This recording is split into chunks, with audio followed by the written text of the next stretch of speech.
ഇന്ന് ഉച്ചയ്ക്ക് നടന്ന മാഞ്ചസ്റ്റർ മലയാളി അസോസിയേഷൻ്റെ വേദിയിൽ ഞങ്ങളുടെ ഈ കൊച്ചു കലാരൂപം അവതരിപ്പിച്ചതിന് ശേഷമാണ് ഞങ്ങളിവിടെ എത്തിച്ചേർന്നിരിക്കുന്നത്.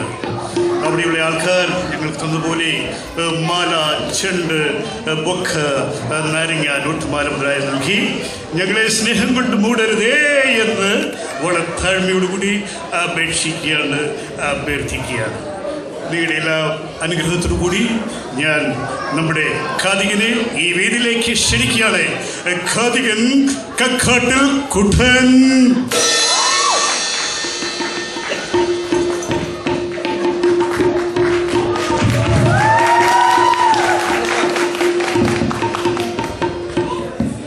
പുറകെ നിൽക്കുന്നവരെല്ലാം കേൾക്കുന്നുണ്ടോ? കേൾക്കാൻ പറ്റുന്നുണ്ടോ? സൗണ്ട് കൊള്ളുന്ന ചേട്ടാ ഇച്ചിരി ഒന്ന് കൂട്ടി വെച്ചാൽ കേട്ടോ, ഒരു പൊടിക്ക്. Thank you.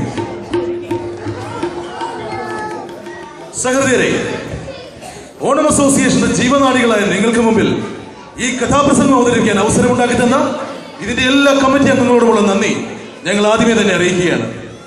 ആദ്യമേ ഞാൻ എന്റെ സഹപ്രവർത്തകരെ നിങ്ങൾക്ക് പരിചയപ്പെടുത്തുകയാണ്. തബല കുഞ്ഞാമ്പു, കോഴിക്കോട്.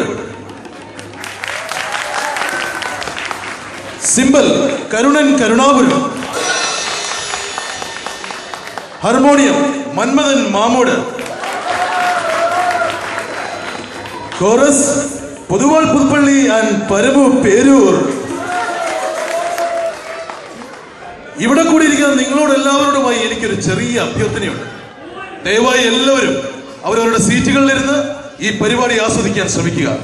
കാരണം ഈ കഥയിലൂടെ നിങ്ങൾ സഞ്ചരിക്കുമ്പോൾ കണ്ടുമുട്ടുന്ന ചില കഥാപാത്രങ്ങൾക്ക് നിങ്ങളുടെ ചില സുഹൃത്തുക്കളുമായും ഈ കഥയ്ക്ക് നിങ്ങളുടെ തന്നെ ജീവിതവുമായി ചില സാമ്യങ്ങളൊക്കെ തോന്നാം. എന്നാൽ വളരെ സന്തോഷത്തോടെ ഞാൻ പറഞ്ഞുകൊള്ളട്ടെ, എന്റെ ഈ കഥയ്ക്കോ ഇതിലെ കഥാപാത്രങ്ങൾക്കോ ഇവിടെ വന്നിരിക്കുന്ന നിങ്ങളിൽ ആരെങ്കിലുമായോ, ഇവിടെ എത്താൻ കഴിയാത്ത നിങ്ങളുടെ സുഹൃത്തുക്കൾ ആരെങ്കിലുമായോ, തന്നെയുമല്ല നിങ്ങളുടെ ഇന്ന് മരിച്ചവരോ ജീവിച്ചിരിക്കുന്നവരോ ആയി യാതൊരുവിധ ബന്ധവുമില്ല. ഇനി അഥവാ നിങ്ങൾക്ക് അങ്ങനെ എന്തെങ്കിലും തോന്നിയാൽ അത് തികച്ചും യാദൃശ്ചികം മാത്രമാണ്. ഞങ്ങൾ ആരംഭിക്കുകയാണ്. സഹൃദയ കലാസ്നേഹികളെ, ഞങ്ങൾ ഇന്നിവിടെ അവതരിപ്പിക്കുന്ന കഥയുടെ പേരാണ് പുതുക്കോട്ടെ ജീവിതം അഥവാ ലൈഫ് ഇൻ ന്യൂകാസിൽ.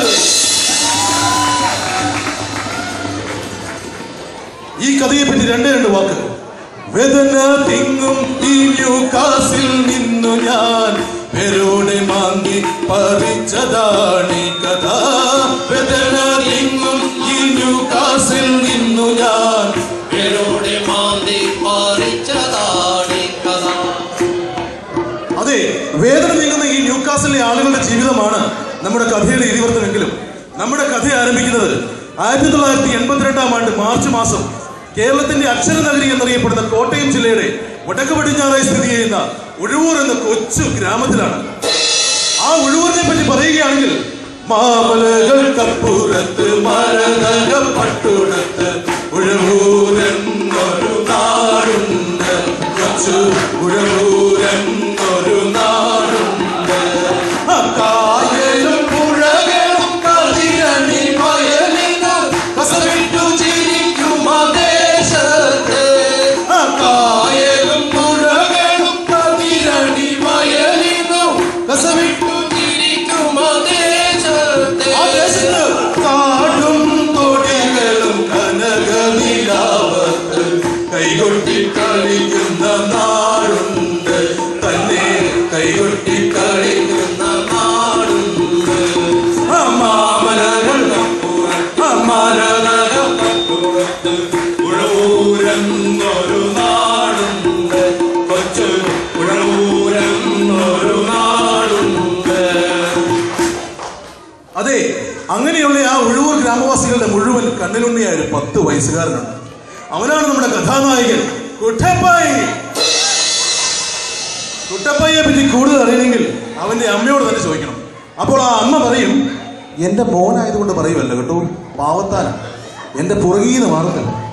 എന്റെ അപ്പൻ്റെയൊക്കെ ഒരു സ്വഭാവമാണ് കിട്ടിയേക്കുന്നത്. കാര്യം ഇങ്ങനെയൊക്കെ ആണെങ്കിലും ചില സമയങ്ങളിൽ അവന്റെ വീടിന്റെ പരിസരത്ത് കൂടി പോകുമ്പോൾ ഇതേ അമ്മച്ചി ഇതേ കുട്ടപ്പായിയെ സ്നേഹത്തോടെ വിളിക്കുന്ന കേൾക്കാം. കുട്ടപ്പായിയെ, എടാ കുട്ടപ്പായി, എവിടെ പോയി കിടക്കുവാണോ ഈ നാണം കിട്ട ചെറുക്കൻ? ഒരാവശ്യത്തിന് വിളിച്ചാൽ കാണില്ല. കുട്ടപ്പായിയെ, എടാ കുട്ടപ്പായി. അങ്ങനെയുള്ള ഈ കുട്ടപ്പായി നായകനായ നമ്മുടെ കഥയ്ക്ക് ഒരു നായിക വേണ്ടി. നമുക്കുമുണ്ടൊരു നായിക, 8 വയസ്സുകാരിയായ ഒരു കൊച്ചു സുന്ദരി. Mary, Kudakkachira Mary. കുടക്കച്ചിറ എന്നുള്ളത് അവളുടെ വീട്ടുപേരാണ് കേട്ടോ. പേരൊക്കെ കേൾക്കുമ്പോൾ നിങ്ങൾ വിചാരിക്കും നല്ല അടക്കവും ഒതുക്കവും ദൈവവിശ്വാസവും ഒക്കെ ഉള്ളൊരു പെണ്ണായിരിക്കും. എന്നാൽ ഈ പറഞ്ഞൊന്നും അവൾക്കില്ല. കാരണം അവൾ ജനിച്ചതും വളർന്നതുമെല്ലാം മദ്രാസ് എന്ന മെട്രോപൊളിറ്റൻ സിറ്റിയിലാണ്. തലതെറിച്ച കുറെ പാണ്ടി പിള്ളേരുമായിട്ടാണ് അവളുടെ ചെങ്ങാത്തം മുഴുവൻ. ഇനി അവളുടെ സ്വഭാവത്തെ പറ്റി അറിയണമെങ്കിൽ ആ സ്ട്രീറ്റിൽ തന്നെ താമസിക്കുന്ന നായരോട് നമുക്ക് ചോദിക്കണം. അപ്പൊ നായർ പറയും, പച്ചപ്പവിഴ പാൽവർണ്ണ മൊത്ത പല കൊച്ചുങ്ങളഞ്ചെണ്ണം നിൽപ്പാണു ശംഭോ, അതിലൊന്നിൽ അവളുണ്ട് നിങ്ങളുടെ മേരി, ഈ നരകത്തിൽ നിന്നൊന്നു കരകേറ്റ് ശംഭോ ശംഭോ ശംഭോ.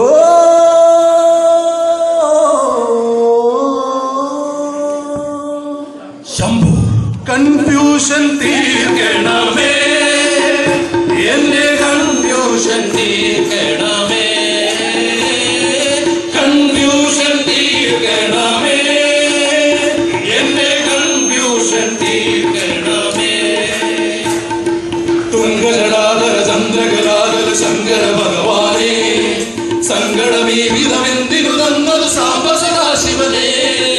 തുങ്കജടാധര ചന്ദ്രകലാധര ശങ്കര ഭഗവാനേ, സങ്കടമീ വിധമെന്തിനു തന്നത് സാംബ സദാശിവനേ. ശിവശംഭോ ശിവശംഭോ ശിവശംഭോ ശംഭോ, ശിവശംഭോ ശിവശംഭോ ശിവശംഭോ ശംഭോ. കൺഫ്യൂഷൻ തീർക്കണമേ, എന്റെ കൺഫ്യൂഷൻ തീർക്കണമേ. ഇതും കേട്ടുകൊണ്ടുവന്ന ജോസിയേട്ടൻ നായരോടായി പറഞ്ഞു, എന്റെ നായരെ വിട്ടുകള, പിള്ളേരല്ലേ, അവർ ഈ പ്രായത്തിൽ ചില വികൃതികളൊക്കെ കാട്ടും, താനത് വലിയ കാര്യമൊന്നും ആക്കണോ. സോറി, ഞാൻ ജോസിയേട്ടനെ നിങ്ങൾക്ക് പരിചയപ്പെടുത്തിയില്ല. ജോസിയേട്ടനാണ് നമ്മുടെ നായികയുടെ ഫാദർ. MRF നല്ല ഉദ്യോഗത്തിലിരിക്കുന്ന അദ്ദേഹത്തിന് ഒരൊറ്റ നിർബന്ധമേ ഉള്ളൂ. വൈകുന്നേരം 6-6:30 ആകുമ്പോൾ പിള്ളേരെല്ലാം വീട്ടിൽ വന്ന് കയറി കുളിച്ച് റെഡിയായി 7 മണിക്ക് കുരിശു വരയ്ക്കണം. കുരിശുവരെയൊക്കെ കഴിഞ്ഞ് തന്റെ മക്കളെ എല്ലാം അടുത്ത് വിളിച്ച് ജോസിയേട്ടൻ പാട്ട് പാടും. ഏതാ പാട്ട് നിങ്ങൾക്ക് അറിയണ്ടേ? നാളികേരത്തിന്റെ നാട്ടിലെ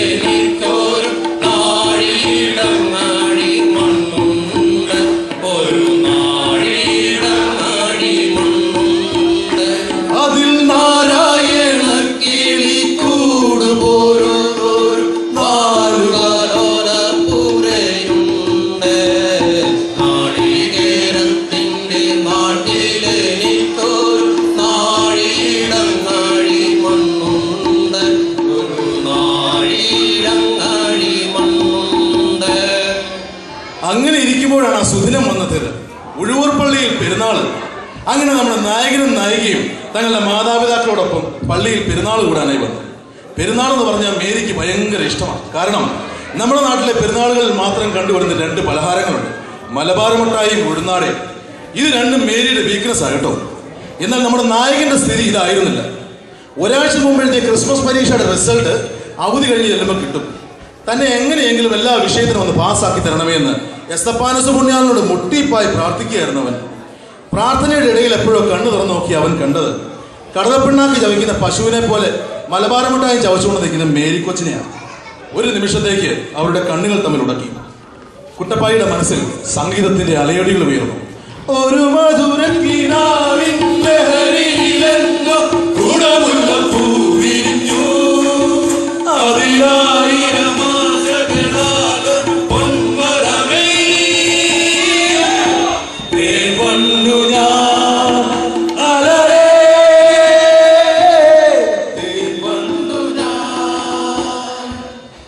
ഏതാനും നിമിഷത്തേക്ക് മാത്രമുണ്ടായ ഒരു കണ്ടുമുട്ടൽ.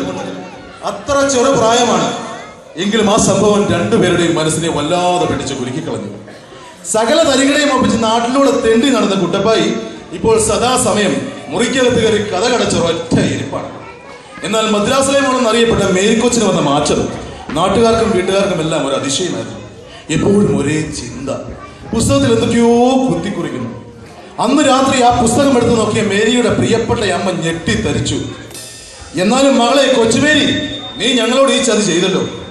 ആ അമ്മ ആ പുസ്തകവുമായി തന്റെ ഭർത്താവിന്റെ അടുക്കിലേക്ക് ഓടി എന്നിട്ട് ഭർത്താവിനോടായി പറയുകയാണ്, നിങ്ങൾ നോക്കിക്കുക മനുഷ്യ, പഠിക്കാൻ മേടിച്ചു കൊടുത്തോട്ടെ പുസ്തകത്തിൽ മകൾ എന്താ എഴുതി വെച്ചിരിക്കുന്നതെന്ന്. ഒരു കവയത്രി വന്നിരിക്കുന്നു. നാണമില്ലല്ലോ അവർക്ക്. തന്റെ പ്രിയപ്പെട്ട മകൾ എഴുതിയ ആ കവിത ആവേശത്തോടെ വായിച്ചു കഴിഞ്ഞപ്പോൾ ആ പിതാവിനൊരു ചെറിയ തലകറക്കം തോന്നി. ഏതായിരുന്നു ആ പാട്ട് നിനക്കറിയണ്ടേ?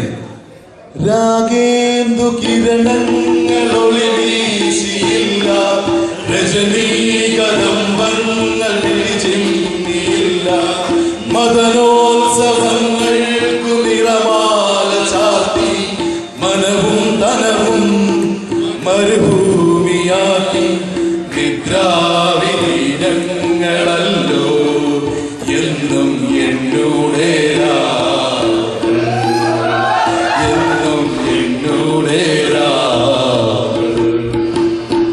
എന്തായാലും തങ്ങളുടെ മാതാപിതാക്കളുടെയും സുഹൃത്തുക്കളുടെയും വിശ്വാസങ്ങൾക്ക് യാതൊരു അടിസ്ഥാനവുമില്ല എന്ന് ഉറച്ചു വിശ്വസിച്ചുകൊണ്ട് നമ്മുടെ നായകന്റെയും നായികയുടെയും മനസ്സിൽ സുഖമുള്ള ഒരു നനഞ്ഞ ഓർമ്മയായി ആ കൂടിക്കാഴ്ച അങ്ങനെ കിടന്നു.